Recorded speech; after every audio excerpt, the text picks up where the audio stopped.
আমরা আমাদের সাথে পেয়ে গিয়েছি কাঁচরাপাড়া পৌরসভার চেয়ারম্যানকে। এই যে আজকে বাঙালি অস্মিতা নিয়ে যে আপনারা প্রতিবাদে নেমেছেন, ইনি কি বলবেন আজকে? আমি সকল বাংলাভাষীকে একটাই কথা বলবো, যারা বাংলায় বসবাস করে সকলেই বাঙালি, সকলকে ঐক্যবদ্ধ হতে হবে। যেভাবে বাংলাকে ডিপ্রাইভ করা হচ্ছে, আপনারা দেখেছেন যে ডিউরিং ইন্ডিপেন্ডেন্স কাদের ভূমিকা বেশি রয়েছে এই ইন্ডিয়ায়, সেখানে মহারাষ্ট্র, পাঞ্জাব এবং বাংলায় সবথেকে বেঙ্গল, ওয়েস্ট বেঙ্গল। যখন দেশ ভাগ হয়নি, আপনারা তো বেঙ্গল প্রভিন্সের কথা আমরা হিস্ট্রিতেও পড়েছি এবং আমরা এগুলো জানি, কিন্তু যেভাবে বাংলাকে আজকে ভাগ করে দেওয়া হচ্ছে, কেন আপনারা জানেন যে কোনো অন্যায় প্রতিবাদ কিন্তু এই বাংলা থেকে, এবং যেভাবে সাধারণ মানুষ, অসহায় মানুষ জিএসটির ওপরে এত ডিপ্রাইভ হয়ে পড়ছে, এত পিছিয়ে পড়ছে, মানুষের ইনকাম জেনারেট করেনি, বাট জিএসটিতে মানুষের অনেক অসুবিধা হচ্ছে, এবং অনেক কিছু প্রকল্প যেটা সেন্ট্রাল গভর্নমেন্ট সাধারণ মানুষের জন্য নিয়ে আসতে পারে সেগুলো করছে না, কিন্তু একমাত্র মাননীয় মুখ্যমন্ত্রী মমতা বন্দ্যোপাধ্যায় সমানভাবে কিন্তু সকলকেই পরিষেবা দিচ্ছে। এবং আপনারা দেখতে পাচ্ছেন যে আমাদের এখানে যারা 2 কোটি হিন্দি ভাষাভাষী যারা ভাই বোনেরা এবং সিনিয়ররা যারা এখানে বসবাস করছেন, যারা বাংলাভাষী, তারা নিজেরাই বলছে যে আমরা ওয়েস্ট বেঙ্গলে বসবাস করছি, আমরা অনেকটা সেফ এবং অনেকটা ভালো রয়েছি। তাহলে অন্য জায়গায় কেন বাঙালিদেরকে এইভাবে হেনস্থা করা হচ্ছে, তাদেরকে জেলে পড়ে দেওয়া হচ্ছে, তাদেরকে মারধর করা হচ্ছে? তো এগুলো ঠিক নয়। কেন স্বাধীন ভারতে কিন্তু আমরা এটা চাইনি যে আমাদের অতগুলো স্টেট রয়েছে এবং বিভিন্ন ভাষা রয়েছে আমাদের কান্ট্রিতে, এটা আমাদের সবথেকে বড় একটা হেরিটেজ এবং কালচারের মধ্যে পড়ে। তো সেই জায়গায় আপনারা দেখতে পাচ্ছেন যে সকলকে আমাদের ঐক্যবদ্ধ হতে হবে। আমাদের নতুন প্রজন্ম, আমাদের সোসাইটিকে ভালো রাখতে গেলে পরে আমাদেরকে কাঁধে কাঁধ মিলে কিন্তু এই দুর্নীতি সরকারের উপরে কিন্তু আমাদের লড়াই করতে হবে। এই যে অযোগ্যদের তালিকা প্রকাশ হয়েছে, এই যে দেখা যাচ্ছে তৃণমূলেরই একাধিক ঘনিষ্ঠ বা আত্মীয় তারা যুক্ত রয়েছেন, তাদের নাম প্রকাশ এসে নিয়ে কী বলবেন আজকে? যা বিরোধীরা আরও সুযোগ পেয়ে গেল, যেহেতু দুর্নীতির অভিযোগ আপনাদের উপরে ছিলই এবং তারা বলার সুযোগ পেয়ে গেল, পাশাপাশি সুকান্ত মজুমদারও কিন্তু মুখ্যমন্ত্রী পদত্যাগের দাবি করছেন। দেখুন, আপনাকে আমি একটা কথা বলি, যারা অন্যায় করছে তারা পানিশড হচ্ছে। আমরা স্কুলে যখন পড়াশোনা করেছি, যেই বাচ্চারা যখন রুলস অ্যান্ড রেগুলেশন ব্রেক করতো, ফার্স্ট তো সাসপেন্ড হতো, তারপরে কিন্তু টিসি হতো। সকলে আমরা স্কুলে পড়াশোনা করি, স্কুল থেকে কেউ ডাক্তার হচ্ছে, কেউ অ্যাডভোকেট হচ্ছে, কেউ বাকি প্রফেশনে যাচ্ছে। তো সেখান থেকে ভালোও হচ্ছে, খারাপও হচ্ছে। যারা খারাপ করে, যারা আইনটাকে হাত নেয়, তারা আইনি ব্যবস্থা নেবে। এবং দল আপনি দেখলেন, আমাদের এমপি সাহেব একটা উদাহরণ দিয়ে বললই। তো তৃণমূল কংগ্রেস কখনো যারা অন্যায় করে তাদেরকে কখনো সাপোর্ট করে না।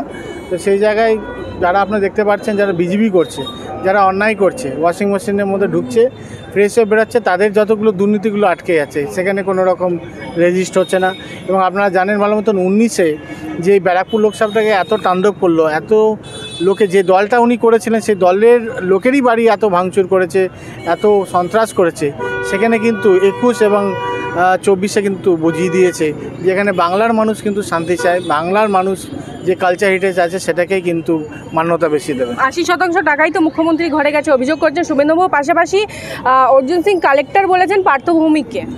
দেখুন, 80% যদি মুখ্যমন্ত্রী বাড়িতে যদি যায়, তাহলে মুখ্যমন্ত্রী তো এখানে থাকার কথা নয়। এবং যেভাবে বাংলার মানুষ পরিষেবা পাচ্ছে, অন্য স্টেটে দেখান না যে সেই পরিষেবাটা সেই অঞ্চলে মানুষ বা সেই এলাকার মানুষরা পাচ্ছে। যতগুলো স্কিম রয়েছে সেই স্কিমগুলো কিন্তু ইমপ্লিমেন্ট করতে চাইছে বিজেপি, তারা কিন্তু ভোটের জন্য এটাকে ইউটিলাইজ করছে, তা ভোটের পরে কিন্তু সব ভুলে যাচ্ছে, মানুষ কিন্তু পরিষেবা পাচ্ছে না। একমাত্র ওয়েস্ট বেঙ্গল, যেখানে মাননীয় মুখ্যমন্ত্রী মমতা বন্দ্যোপাধ্যায় যেই প্রতিশ্রুতি সারা বাংলা মানুষকে দিয়ে এসেছেন এতদিন, যা যা বলছেন সেগুলো কিন্তু করছেন। এবং ভেরি রিসেন্ট একটা উনি মিটিং করেছেন, এখানে দেখতে পাচ্ছেন 72 লক্ষ মানুষ উপকৃত হতে চলছে। তাতে আরও অনেক স্কিম আছে, যারা বঞ্চিত আছে তারাও কিন্তু সেটাকে তারাও বেনিফিট পাবে। কি ভাবছেন ফ্যামিলি নিয়ে কোথায় রসনা তৃপ্তি করবেন? আর চিন্তা নেই, রসনা তৃপ্তির সেরা ঠিকানা হোটেল ইউ2, যেখানে রয়েছে ফ্যামিলি রুফটপ রেস্টুরেন্ট, সঙ্গে থাকছে মাল্টি কুইজিন রেস্টুরেন্ট। পুল পার্টির সুবন্দোবস্ত রয়েছে ইউ2তে। এছাড়াও যে কোনো সামাজিক অনুষ্ঠান যেমন বিবাহ, জন্মদিন এবং অন্যান্য অনুষ্ঠান করারও সুবন্দোবস্ত রয়েছে। তাই আর দেরি না করে আজই চলে আসুন ইউ2তে। আমাদের ঠিকানা কল্যাণী এক্সপ্রেসওয়ে, কাঁচরাপাড়া, কাঁপা মোড় সংলগ্ন U two hotel and restaurant.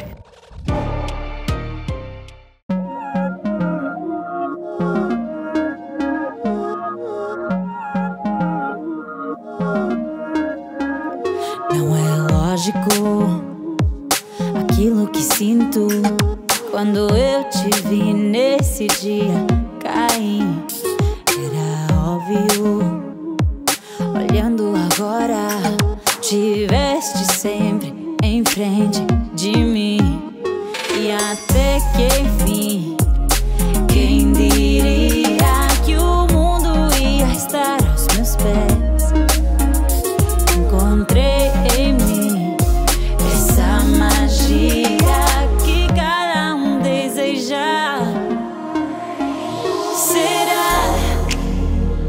que o vento te fez chegar aqui. Não sei. Flat booking চলছে, আজই যোগাযোগ করুন Gita construction, B10/249 near central park, Kalyani. Booking চলছে কল্যাণী B2/221, B2/312, কাঁচরাপাড়া ঘটক রোড, সতীশ নন্দী রোড, লোক সিনেমা চাঁদমারি রোড, লিচুবাগান সিরাজ মন্ডল রোড, টিকটিকি বাজার, মিলননগর আগুরিপাড়া, রজনীবাবু রোড, নিপেন সরকার রোড, আরপি স্কুল, নৈহাটি 6 নম্বর gate, Bijoynagar, Bhatpara Rupashree হল, হালিশহর রাজমহল housing estate. আজই ফোন করে বিস্তারিত জানুন। গীতা কনস্ট্রাকশন 6289063557, 9831478795।